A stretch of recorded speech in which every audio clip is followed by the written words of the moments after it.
各位弟兄姐妹平安，让我们一起起立来敬拜赞美神。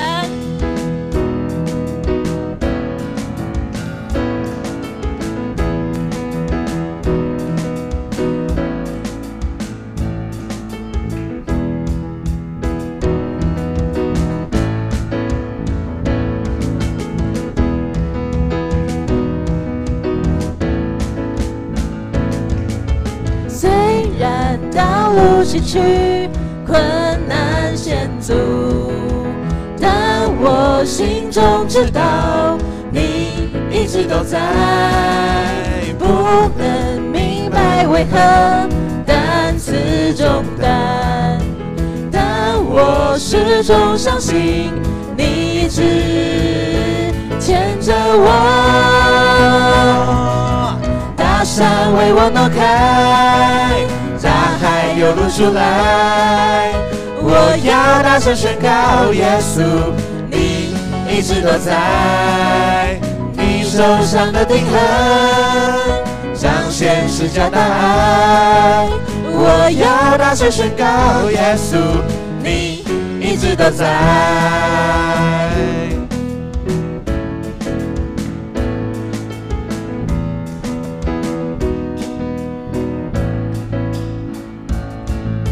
虽然道路崎岖，困难险阻，但我心中知道你一直都在。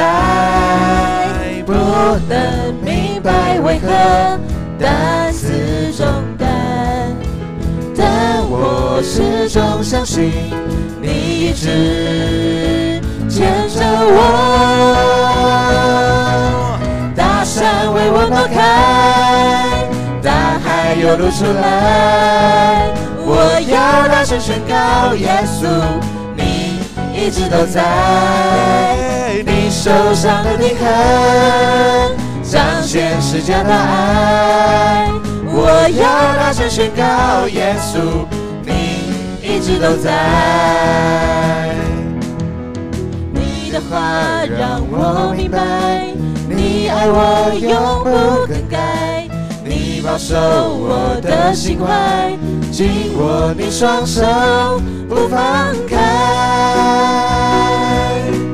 你的话让我明白，你爱我永不更改，你保守我的心怀，紧握你双手不放开。大山为我挪开，大海又露出来，我要大声宣告，耶稣，你一直都在，你手上的钉痕彰显释迦的爱，我要大声宣告，耶稣，你一直都在，我要大声宣告，耶稣，你一直都在，我要大声宣告，耶稣，你一直都在。哈利路亚！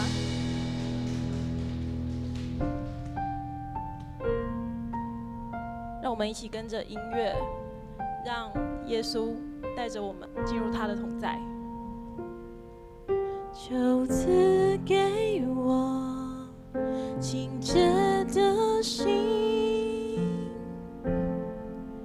紧紧跟随你，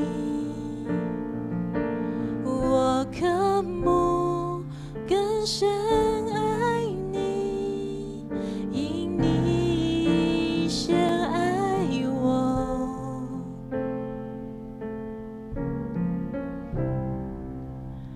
跟随你的脚步，活出你对我呼召，每一天带领我更多亲近你。我愿这一生更像你，就与我同行，哦，主引导我生命，赐给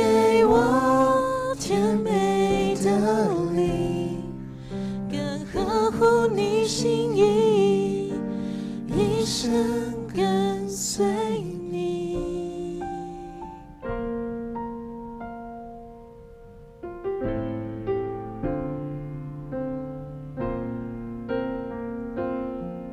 就赐给我清洁的心，紧紧跟随你。我渴慕更深爱你，因你先爱我。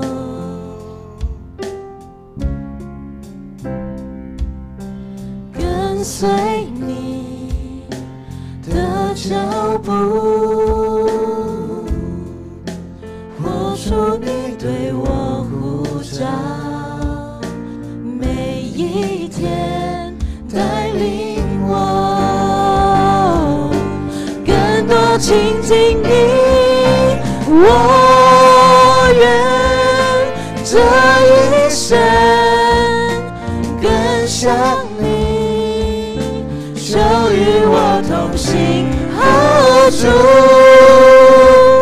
引导我生命，赐给我甜美的灵，更合乎你心意，一生跟随你。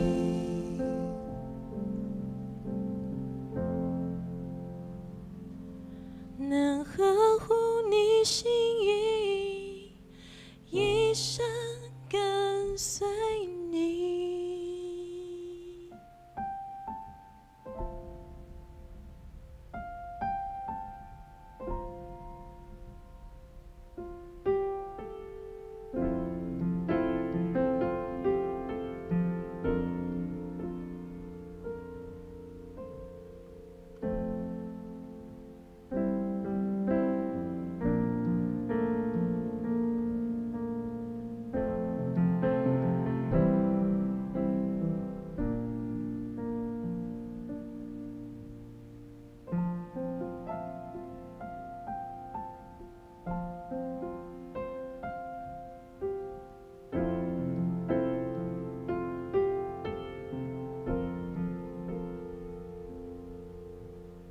万军耶和华，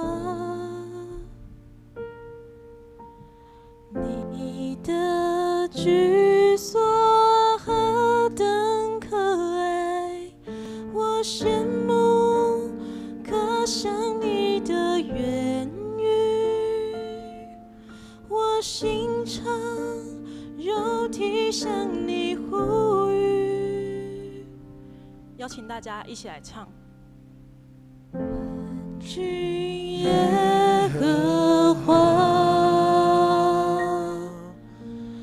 你的居所何等可爱，我羡慕可想你的言语，我心肠肉体向你呼吁。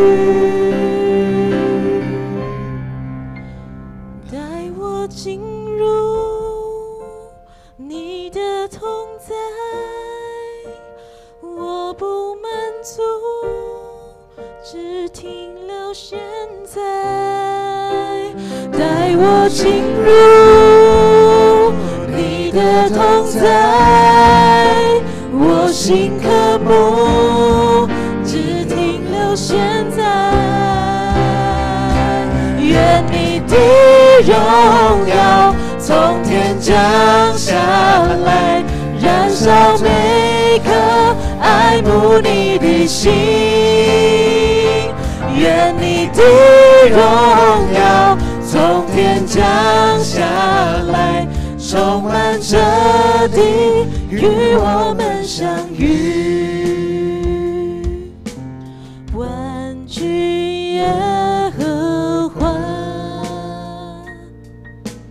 你的居所何等可爱，我羡慕可想你的言语，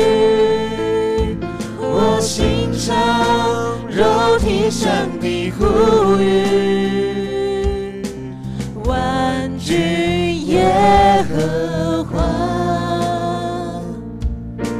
你的居所何等可爱，我羡慕歌唱你的言语，我欣赏肉体上的呼吁，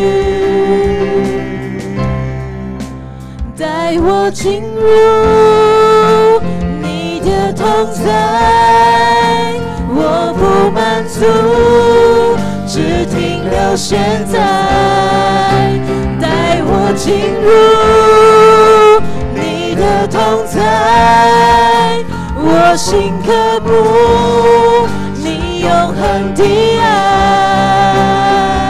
愿你的荣耀从天降下来，燃烧每颗爱慕你的心，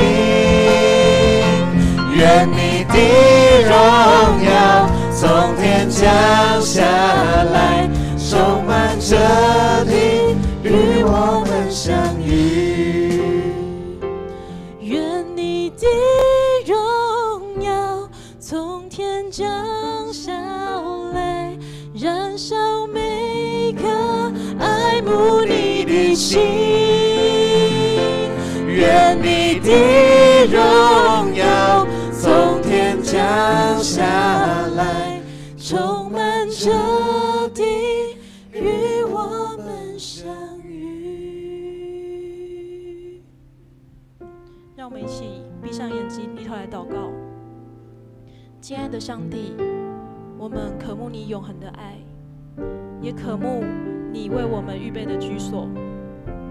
求主保守我们的心，即使遇到彷徨和挫折，依旧相信跟随你。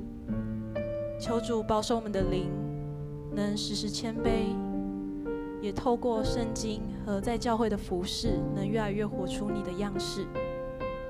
我们即将开始今天的聚会，求主来到我们当中，与我们同在。祷告都是奉靠主耶稣基督的圣名求，阿们。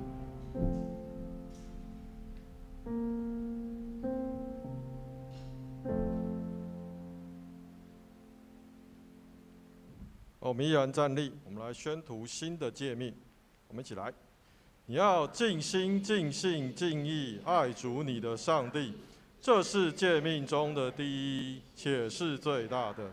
其次也相仿，就是要爱人如己。这两条诫命是律法和先知一切道理的总纲。我赐给你们一条新命令，乃是叫你们彼此相爱。我怎样爱你们，你们也要怎样相爱。你们若有彼此相爱的心，众人因此就认出你们是我的门徒了。请坐。奉献，请当值的同工。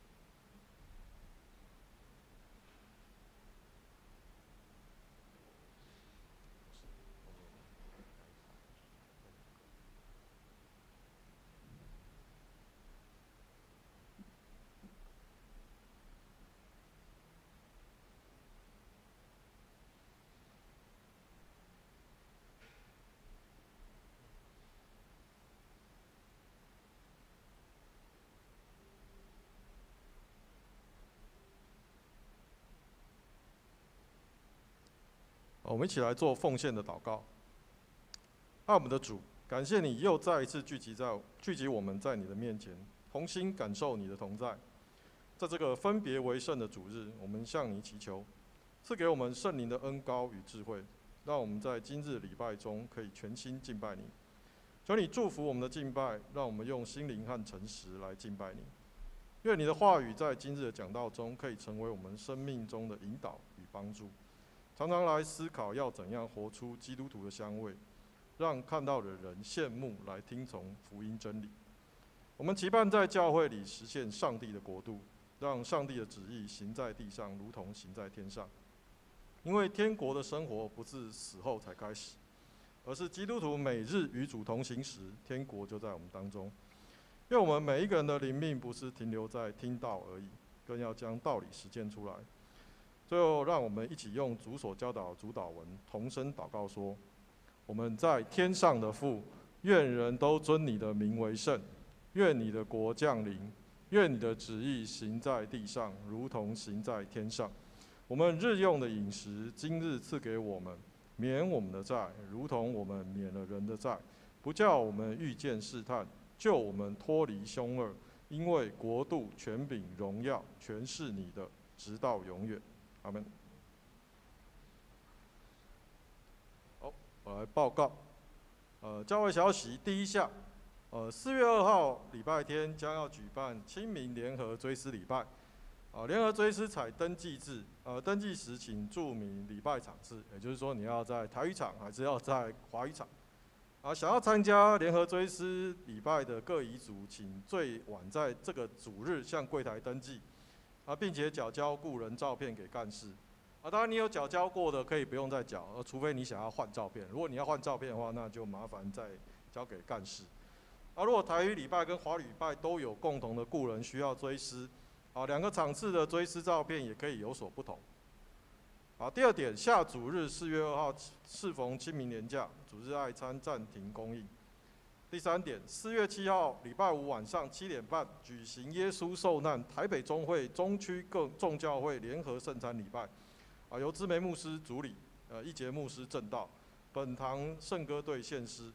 邀请会友一同参加，它的地点是在那个大道城教会，在那个甘州街40号，是一间很漂亮的教会啊。如果我其实每次都很建议大家去参加一次受难周礼拜，因为受难周礼拜其实，大家可以在那边静默思考，为什么耶稣要钉死在十字架上面为我们受难。我觉得每次去参加的感觉都会让你重新省思，为什么我们有这样的信仰？为什么耶稣要为了世人的罪钉死在十字架上？非常诚挚邀请会友如果没有参加过可以真的认真的考虑去参加一次。第5点，4月9号复活节赞美礼拜将举行圣礼典，请要受洗坚信礼的弟兄姐妹向牧师报名，也请所有的主内弟兄姐妹预备心与主同坐席。好，我们来念圣经的部分，记载在马太福音13章，有很多节，那我来一一来念。11节，耶稣回答说：“因为天国的奥秘只叫你们知道，不叫他们知道。凡有的还要加给他，叫他有余；凡没有的，连他所有的也要夺去。”18节，所以你们当听这撒种的比喻。24节，耶稣又设个比喻对他们说：天国好像人撒好种在田里，及至人睡觉的时候，有仇敌来，将稗子撒在麦子里，就走了。31节，他又设个比喻对他们说：天国好像一粒芥菜种，有人拿去种在田里。33节，他又对他们讲个比喻说：天国好像面酵，有妇人拿来藏在3斗面里，只等全团都发起来。44节，天国好像宝贝藏在地里，人遇见了就把它藏起来，欢欢喜喜的去变卖一切所有的，买这块地。天国又好像买卖人寻找好珠子。47节，天国又好像网撒在海里，聚拢各种水族。52节，他说：凡文士受教做天国的门徒，就像一个家主从他库里拿出新旧的东西来。正道，我们请知梅牧师，题目是天国的比喻。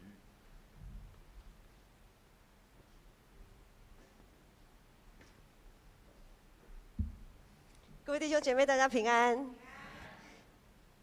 大家在求学的过程当中，有的学生很喜欢问问题嘛，对不对？大家可以，牧师可以问一下，你是属于那种很爱问问题的有吗？哦，好，有哈，好。那你是属于那种会私底下问老师，当然这是复选题啦，没有说一定单一啦哈。你是会私底下问老师比较多的这种情况的。哦，好，那私底下问同学的，哎，不错不错不错，好。然后自己找答案的，好，那。还是说啊，这个你们就不要举手了啦，就自己心里知道了哈。就是还是说，有的时候明明知道很关键的问题，却忽略不去问，好，就是，看不懂也没关系，反正就不懂嘛，就算了这样。好，当然也是会有一些同学，好，学校啊、班上都会有一些这样。所以我们知道，其实提问哈，提问是学习的必要过程，在信仰上其实也该是如此。对于牧师的教导提出疑问，可以厘清很多在话语或者是在观念上的一些误解。好，那在读经祷告当中，对上帝的主权跟安排提出疑问，我们可以对上帝的旨意有更深的认识。我们常常在祷告寻求神旨意的这个过程，其实也是在考验人性啊，哈，考验我们自己怎么样去面对上帝给我们的这样子指出的那一条路。好，那身为一位跟随耶稣的门徒呢，为了要了解耶稣在教导当中所蕴含的奥秘，就一定会常常提出问题，因为我们不过只是人而已，我们真的很难完全测度上帝的心意到底是什么。耶稣为全人类带来一个崭新的世界，我们称它为天国。简单来讲，天国就是一群用信心来回应耶稣、回应上帝的集合体。天国是实践新的诫命的国度，就像我们刚才有读新的诫命：尽心、尽性、尽意爱主我们的上帝，而且要爱人如己。那么从历史的角度来看，这现在还是学生的，还有都有读历史。从历史的角度来看，各个国家的王朝都有它的年限，每个君王都有它的年限，甚至有的国家就从此再也不见了这样子。但是天国没有，天国的君王始终是耶稣。所以，如果我们又以救恩历史的角度来看，耶稣从他道成肉身，天国就开始进入到人间，直到什么时候？耶稣出生，我们概括用概数来讲，到现在已经2023年了，2023年。什么时候他会再来？再来的时候就是结束的那一刻。到那个时刻并不是天国结束，到那个时刻是天国达到最完全的时候。最完全的时候，然后呢，一直延续到永远，也就是耶稣基督再来的时候，已经是末日了，已经审判了天地，即便天地都废去，但是天国依然会继续存在。好，那我们看看，我们身为台湾的公民，哈，身为台湾的公民就要依循台湾的法律政策嘛，好，那对开车的人来讲，骑机车的人就知道。经过斑马线的时候要怎么样？要很贴近斑马线，然后还就是好像让行人感觉很不舒服，还是我们要离斑马线有一段距离？要有一段距离吧，对不对？本来没有这个规定啦，后来不知道哪一年开始台北市啦哈有这个规定，就是你要离斑马线好像是3公尺，是不是？好，距离3公尺的距离，好，你要让行人完全没有那个压力的过马路。如果一个懂得互相尊重的社会，如果一个懂得互相尊重的文化，其实根本不用这种规定，自然而然他就会开车骑车人自然而然就会让行人先走，也不会一直压迫行人，好像逼着他走快一点这样子。好，再来我们看在坐捷运的人，坐深蓝色的那个椅子。摆明了就是你坐那个椅子，你就是要让座嘛，好。那坐浅蓝色椅子会让座的，会不会？只爱天天坐捷运吗？好，有机会，如果你坐到浅蓝色的椅子，你会起来让座吗？好，会吗？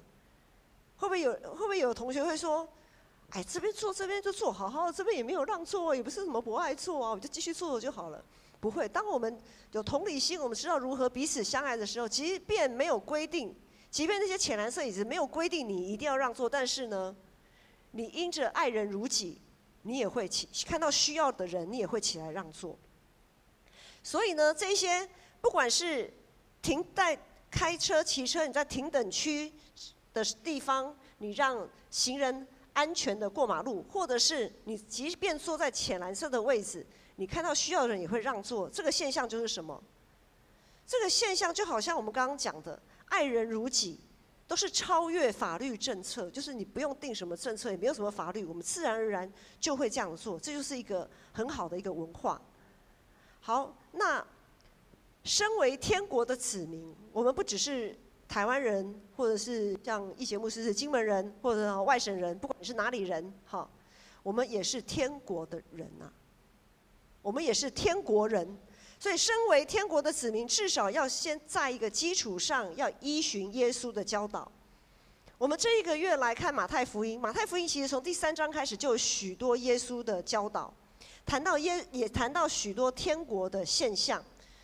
我们活在天国里面，它是一个，叫做隐形的存在好了，它不是一个实质上我们地上所谓的这个台湾啊、中国啊、美国啊、日本啊、韩国这种国度。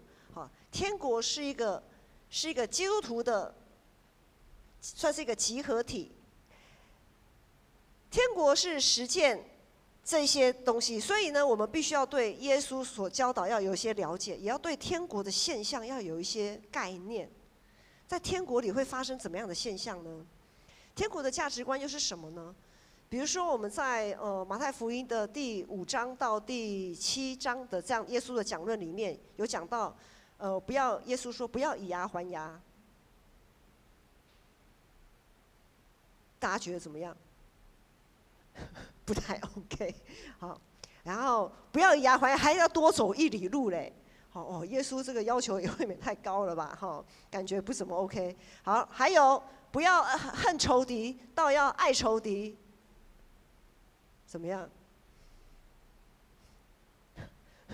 很难。好，仇敌嘛，我不恨他就不错了，我还爱他，别想。好，然后耶稣有讲到后来啊，有讲到说什么狐狸有洞，飞鸟有窝，人子却没有枕头的地方。可是我们常常会为了自己的我们所处的环境，我们为了要有一个可以接纳自己的地方，我们会舍弃天国的价值观，我们会依附在这个世间的价值观，因为我们不想没有枕头的地方，我们不想被排挤，我们不想被看为奇怪。耶稣讲了很多的讲论跟教导里面，我们是有道理啦，但是真的要做起来真的很难。所以显然不是所有跟在耶稣身边的人都愿意成为他的门徒，也不是所有的门徒都愿意把耶稣的教导当一回事。做不到有2种，一种是我根本就不想去做，一种是我很挣扎，我很努力想做，但是我心灵愿意，肉体却软弱。就是我还在努力当中。那不是每一个门徒都愿意把耶稣的教导当一回事，放在心里一直不断的琢磨这样子。好，那在当时呢，有一大群跟在耶稣身边的人，有些人就缺乏提问的能力，有些人也缺乏辨识的能力，只会用自己的偏见去揣测解读，然后就衍生许多的乱象。有些认真的门徒实在受不了了，就问耶稣说：拉比啊，对众人讲话为什么要用比喻呢？夫子，你怎么不讲清楚说明白呢？那个人怎么听都更够的我们听，那个人怎么听都听不懂，你就当面去跟他指责，让他改邪归正，这样不是很干净很好吗？这个群体不是就没有什么乱象了吗？但是这个时候，在今天的经文，我们翻开前面的圣经好不好？因为今天牧师会跳着讲，有些经文会跳着讲。翻到马太福音13章，马太福音13章都在讲天国的比喻，在讲天国有怎么样的现象，我们就来看。为什么这些天国的奥秘只给门徒认真跟随耶稣的门徒，只给他们知道呢？为什么？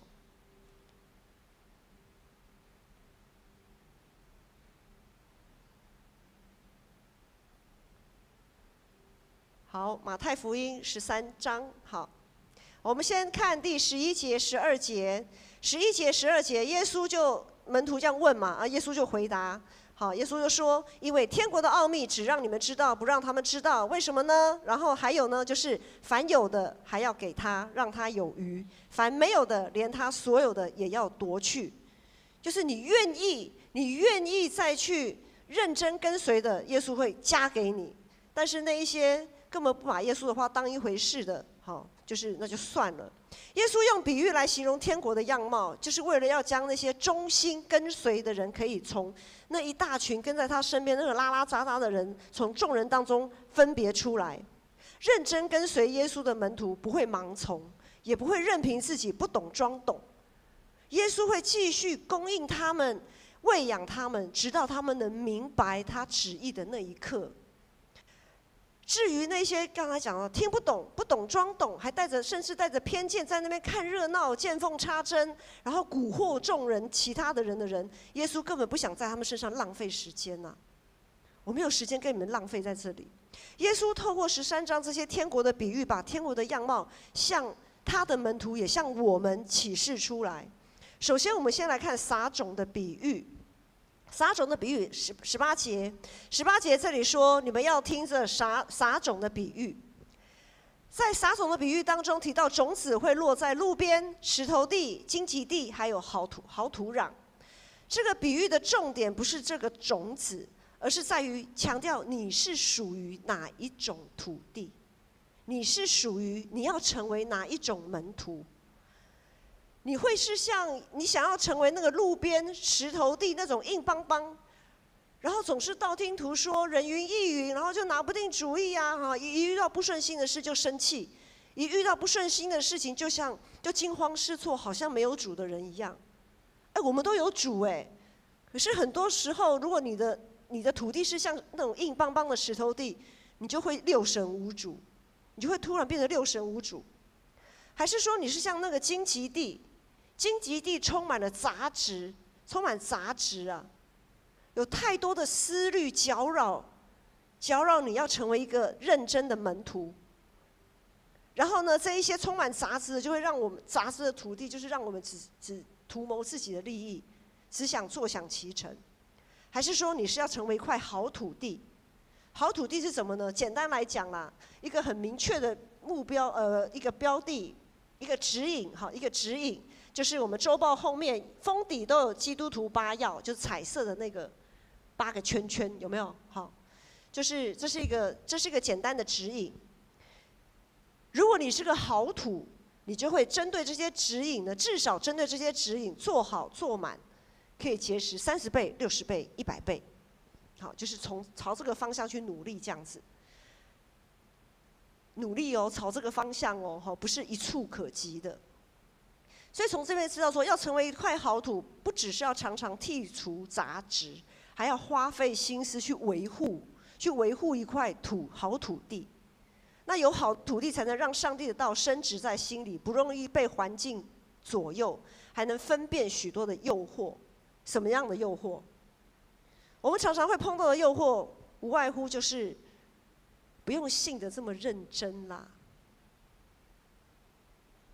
不用信得那么认真啦。比如说以基督徒8要来讲，我们有那个聚会就好了，有聚会挑一样做就好了啦。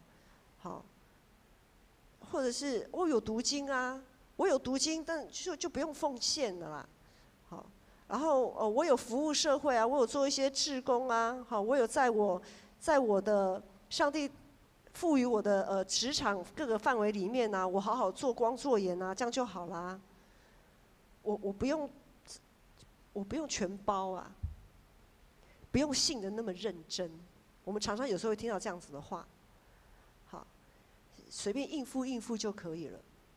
另外还有一个什么引诱呢？有一些引诱、一些诱惑，就是网络传媒，特别是在座的年轻人，网络媒体非常非常发达嘛，对不对？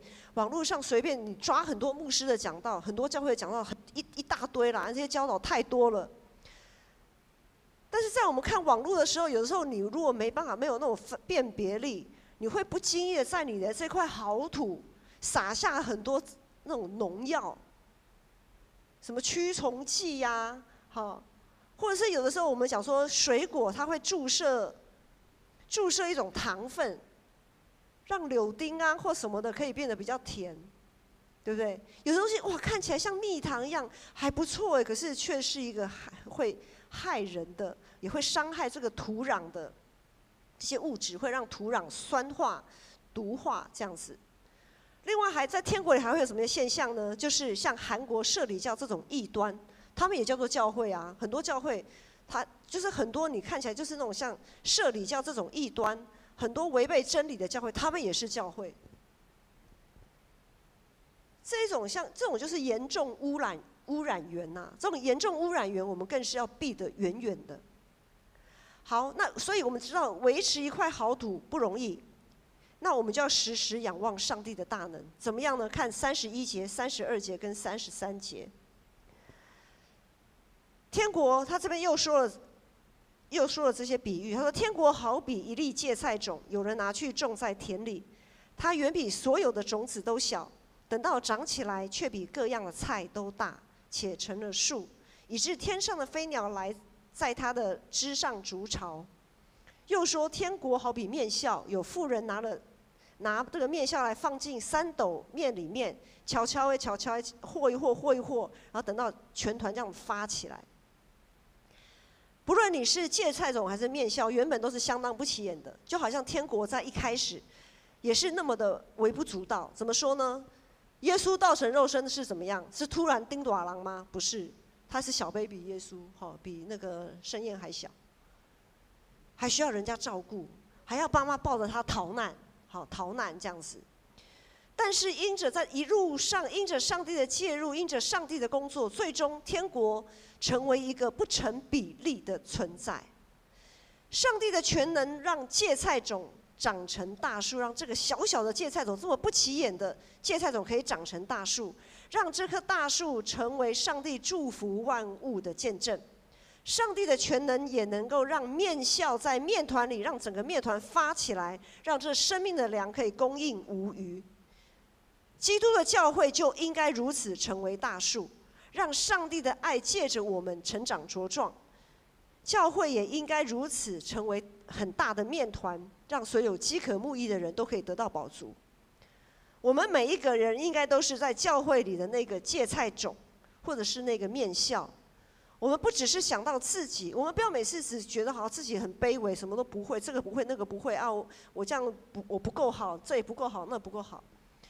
我们不要只想到自己卑微，只想到自己的无奈跟难处，不要忘了我们还有上帝。当我们在工作当中，人家看你为小，当你的上司主管看不起你的时候，我们不要因为这样子就被压扁了、压垮了。我们还有上帝，栽种有时，收成有时。我们只需要在小事上忠心，尽自己的本分，上帝必定会让我们渐渐长成大树，让我们看见他在这世上所施展的全能。好，所以我们在渐渐长成的过程当中，千万有一点不要失去目标。很多时候，我们看栽种一些果树的一些树农，他们会在树成长的过程当中用一个什么其他的枝子给它扶好，不要倒下去，对不对？敲好夹呢，扶正，让它长在一个正的，就是比较好的一个枝干，比较好的一个位置。所以在渐渐长成的过程当中，我们不能迷失目标跟方向。再来，我们看44节跟45节，在天国里，我们在天国里生活，我们要有目标。44节这里说，天国好比宝贝藏在地里，人发现了就要把它藏起来，欢欢喜喜的去变卖一切所有的来买这块地。然后又说，天国又好比商人寻找好的珍珠。有一部刚刚在台语堂，我们牧师有在问一个动漫，当然动漫在台语堂举手的人太少了，只有婉柔、小贾有举手，还有一节牧师有举手，没有人举手看过这个动漫。有一部脍炙人口、连载25年的动漫呢，就是《海贼王》，有看过的请举手。耶，举手的就是年轻人，至少年轻啦，算年轻人这样。好，海贼王呢，他就在讲一群志同道合的人，他们要去寻宝嘛，对不对？好，寻宝，那他们在寻宝的过程当中呢，他们做了很多的努力，也做了很多的牺牲。那在寻宝的过程呢，他们屡次遭受到生命的威胁，但是从未放弃。为什么他们没有放弃？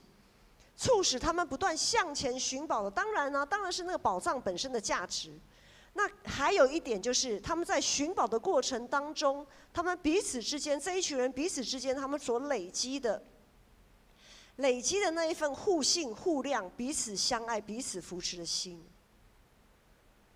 我们要寻求的宝贝就是耶稣基督，我们的珍珠就是弟兄姐妹彼此相爱相扶持的心。我们是否愿意为了耶稣这个宝藏不惜付上生命的代价？是否愿意为了弟兄姐妹彼此相爱的团契，我们这个生命愿意被破碎、被调整，然后愿意背起自己的十字架？然后接着在寻宝的过程，很多欲望会跑出来嘛。好，很多自己的骄傲，很多自己看为好的东西会跑出来。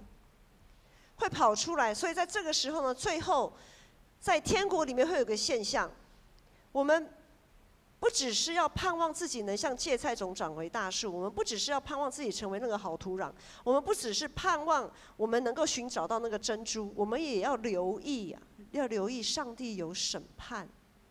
在我们寻宝的过程当中，当这个欲望跑出来的时候，这个会有审判哦。我们看24节、25节。我们先看24节、25节。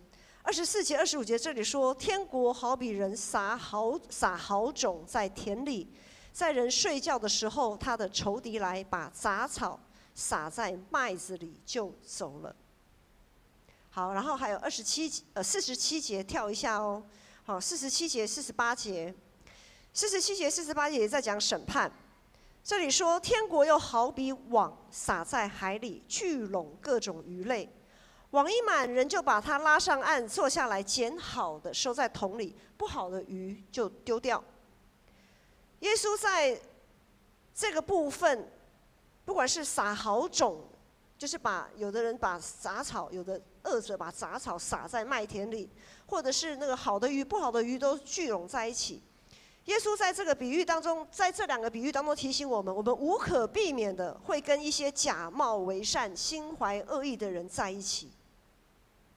无可避免，即便在教会，当然不只是建成教会，所谓的教会，我们要想的更宽广一点，就是所有凡属耶稣基督的教会，像刚才有提到的那个社里教，韩国社里教，好，还有很多异端，还有很多奇奇怪怪的言论。或许他们在刚开始也是很正派的，也是很正统的。有一些神职人员也是一样，他们一开始也是非常棒。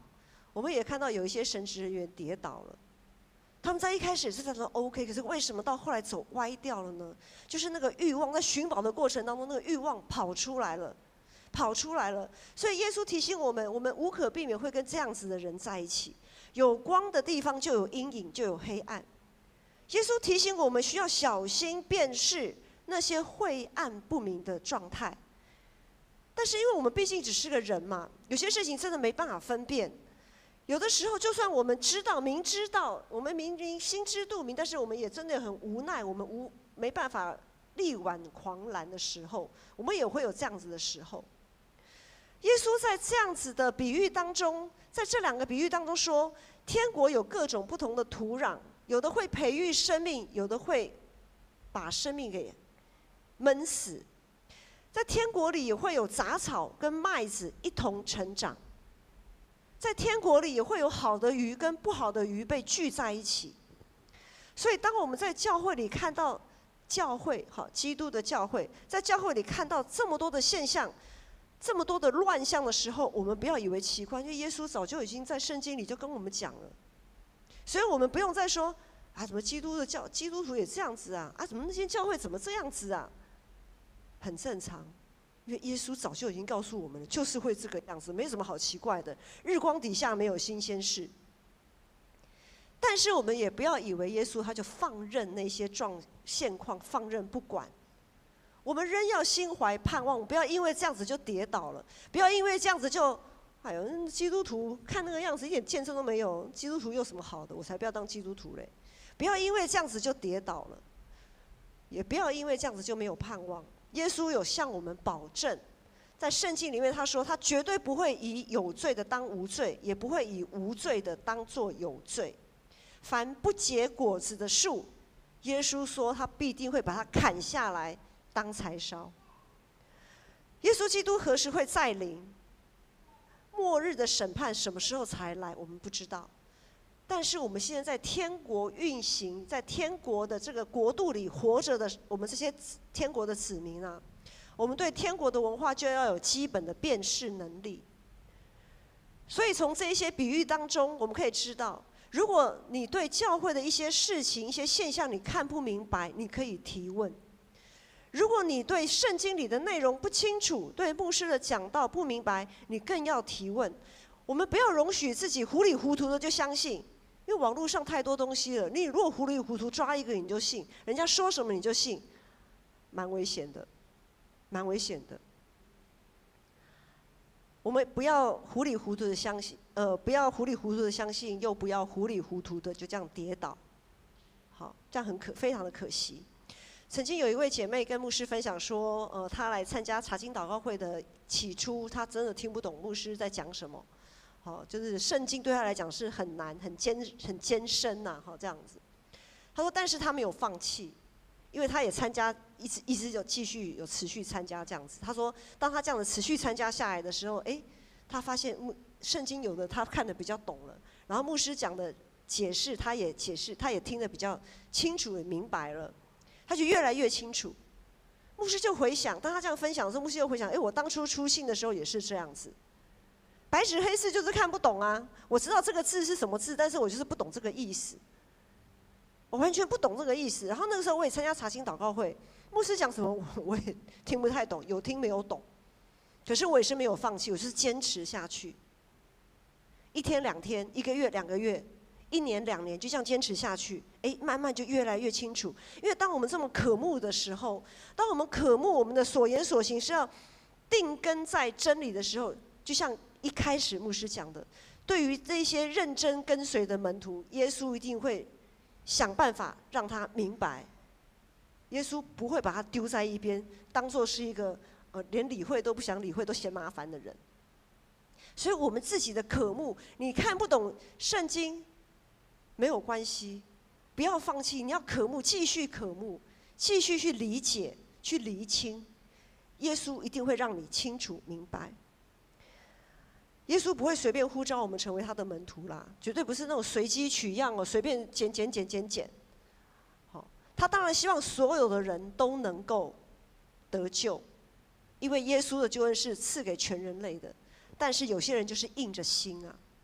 有些人就是像法老硬着心，怎么样都不肯回应主。那我们这一群在基督徒在台湾5%的基督徒的比例，包括天主教也他们就算是基督徒，就是基督的门徒，耶稣的门徒。好，在我们这5%遇见耶稣，并且立志要跟随他的门徒里面，我们扪心自问，有多少比例是真正的好土？有多少比例是会长成大树的芥菜种？有多少比例会是像寻宝一样迫切的寻求耶稣？有多少比例又是那些会被耶稣丢掉的鱼跟被烧掉的杂草？我们要成为什么？我们要成为什么？求主帮助我们。52节最后这里说，凡文士学习做天国的门徒，就像一个家的主人，从他的库里拿出新的和旧的东西来。在我们认识耶稣之后，我们从今天开始往前推，往过去来看，我们在我们的生命当中已经累积了许多的宝藏。我们的生命里其实已经累积了许多宝藏，但是那些宝藏是旧的嘛，对不对？从今天开始往前推，那些都是旧的，从之后才是新的嘛，哈。我们有这么多旧的宝藏在我们的生命里，但是我们不能停在那里坐吃山空啊！我们如果在世上都会为着未来打算，那我们更何况我们在天国，我们是天国的人，难道我们要坐吃山空吗？我们天上的财宝已经，我们不能只是还好靠着那一些，然后呢？我们要得不断的向前啊！为什么？我说，天上的财宝不是不会被虫蛀，不会被什么虫子蛀掉啊什么的。问题在于，在天国不断向前、慢慢扩大的同时，天国还没结束嘛，我们这个国度还在嘛。在天国还不断慢慢向前扩大的时候，黑暗的势力也会不断的增强，拼命的拦阻啊。所以，如果我们的财宝，我们积的财宝不够多，我们的生命力不够强的时候，我们就很难抵挡那个越来越壮大的那个黑暗势力。就好像拔河啊，要撑在，我们至少要撑住。你如果没办法赢，你至少要撑在那里，不要输啊。但是你要撑在那里，你就要更多的，更多的专注力。持久战最怕的就是失去那个专注力。你稍微一晃神，你就被拖走了。你晃神就被拖走了。持久战就是这个样子。好，持久战，我们在天国里就是打一个持久战。所以盼望我们这群天国的子民，我们要不断的提问，不断的寻求。对上帝的话不断的提问，对上帝的安排不断的寻求。我们千万不要以为已经足够了，也不要让自己始终停在那里，停滞不前。在天国这么多的现象里面，我们要小心觉察自己的状态。我们要小心觉察自己的状态，我是好土吗？还是我是荆棘丛？还是我是什么时候变成我本来是好土的，怎么好像突然硬化了、酸化了？我们要察觉自己的状态，要专心、专注的、持续的、认真的跟随耶稣。我们一起立来唱这首诗歌。我们要在主的同在里，耶稣以马内利的应许是多么的美好。我们每一个人每一天都有主与我们同在。很多时候不是主不在，而是我们离开了他，我们没有意识到他与我们同在，所以我们常常会落入许许多多的迷惘、失落、愤怒跟不了解的当中。求主帮助我们，让我们可以在成为天国子民的这个过程当中，我们所意爱、我们所渴慕的，就是有上帝同在这个居所，也就是天国。我们所渴慕的不是这个世界，我们所渴慕的应该是天国。我们要可想与主同在的那个地方。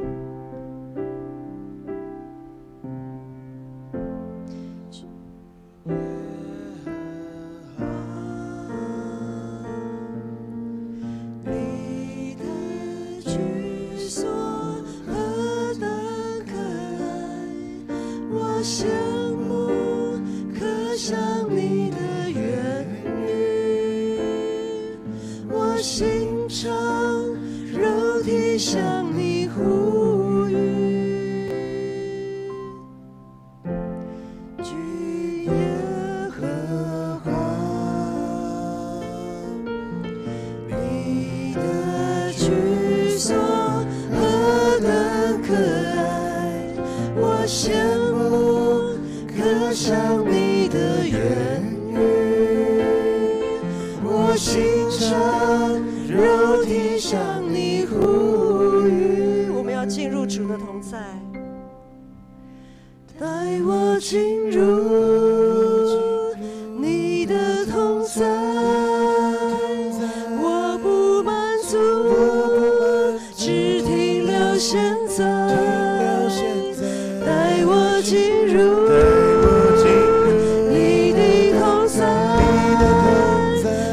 心渴慕，你带我进入主你的同在，带我进入你的同在，我不满足，只停留现在，带我进入你的同在，我心渴慕，你永恒的爱，愿你的荣耀从天降下来，燃烧每颗爱慕你的心，愿你的荣耀从天降下来，充满着你与我们相遇，愿你的荣耀从天降下来，燃烧每颗爱慕你的心，愿你的荣耀从天降下来，充满着你与我们相遇。弟兄姐妹，我们这个时候要向我们的主敞开，求主让我们来觉察我们现在生命是处于怎样的状态，求主帮助我们能够成为好土，也求主帮助我们可以持续的维护这一块好土，求主帮助我们不轻看自己只是个芥菜种，只是个面酵，求主帮助我们可以渐渐长成大树，可以成为大的面团，求主帮助我们，求主帮助我们可以更深刻更渴慕的寻求他，让我们不会被丢下，不会被撇弃。我们这个时候一起在耶稣基督的面前祷告，求主帮助我们省察我们自己生命的境况，我们一起祷告，向主呼求，让我们呼求，我们要成为那块好土，我们要成为可以聚拢，可以成为那一块芥菜树。我们一起来祷告。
向上帝来呼吁，带我进入你的同在，我不满足，只停留现在，带我进入你的同在，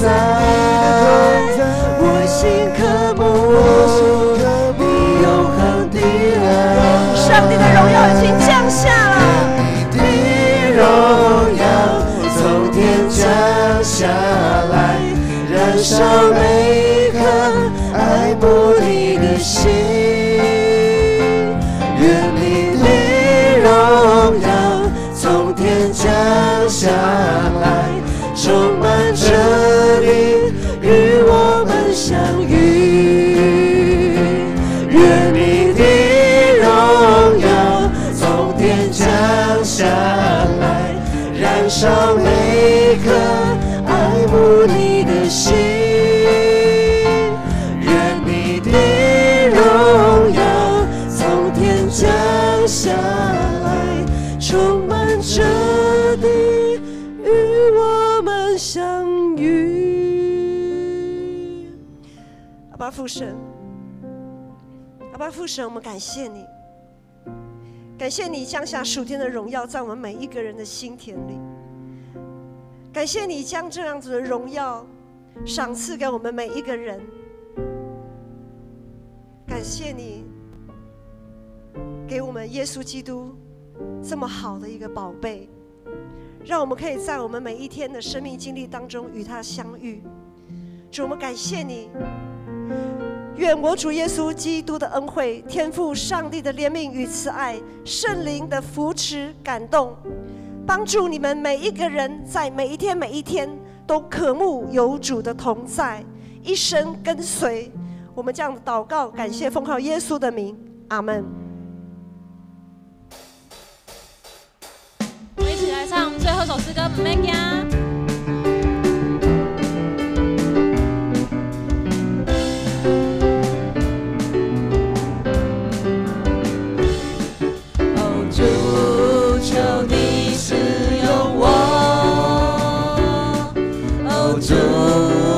差遣我，是被掳的释放，瞎眼的看见，叫那受压制的得自由。大声说，大步走，带着主所赐的力量，勇敢地面对每天的不一样。走回家，有主同行，我不害怕，我要去传扬，每天都说哈利路亚，我哦我哦我哦哦，我哦我哦我哦哦，我哦我哦我哦哦，我哦我哦哦，我哦我哦我哦哦，我哦我哦我哦哦。我哦我哦我哦哦，我哦我哦哦，大声说，嘿，大步走，嘿，带着主所赐的力量，勇敢地面对每天的不一样。嘿，走回呀，嘿，有主同行，我不害怕，我要去传扬。每天都说，哦哈利路亚，哦哈利路亚，哦哈利路亚，哦哈利路亚，哦哈利路亚。2堂礼拜到这边结束，大家可以互相交流。